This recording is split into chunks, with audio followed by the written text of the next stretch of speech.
2020 সালে করোনা টাইমে আমি মাশরুম বিজনেস শুরু করেছিলাম আমার ফ্যামিলিতে, কিন্তু মূলধন স্বল্পতার কারণে আমরা দীর্ঘদিন চালিয়ে যেতে পারি নাই। আমার মতো হাজারো তরুণ আছে যারা শুধুমাত্র জামানতবিহীন যে ঋণের ব্যবস্থা সেটাতে কিন্তু খুবই জটিলতা, যেটা আমরা বইতে পড়ি বাট বাস্তবতাটা ভিন্ন।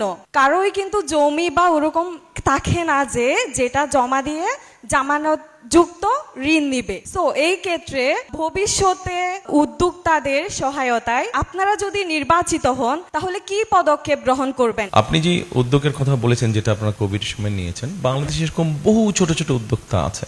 আমাদের যেটা পরিকল্পনার মধ্যে আছে, হ্যাঁ, আমাদের দেশে ব্যাংক লোনের ক্ষেত্রে অনেক ডিফিকাল্টিজ আছে, খুব সহজে যে ব্যাংক লোন পাওয়া যায় নট দ্যাট। আমরা জিনিসটাকে ইজি করতে চাইছি।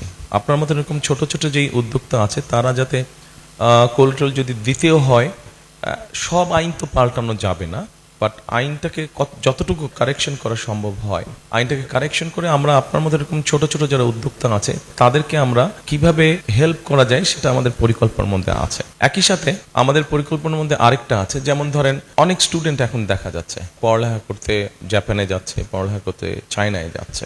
আমাদের একটা চিন্তা ভাবনা আছে যে অনেক সময় অনেকে যেতে পারে না, তার হয়তো ভিসা ফিস অথবা তার প্লেনের টিকিট এটা এনাফ ফ্যামিলি সাপোর্ট দিতে পারে না। আমরা এখানে একটা চিন্তা ভাবনা করছি যে এরকম যারা আপনি যেরকম ছোট উদ্যোক্তা আপনি যেরকম সাপোর্ট চাচ্ছেন, ঠিক একইভাবে যারা পড়ালেখা করতে যেতে চাচ্ছে তাদেরকে স্টুডেন্ট লোন নামে কোন লোন দেওয়া যায় কিনা, এটা আমাদের একটা চিন্তা ভাবনার মধ্যে আছে।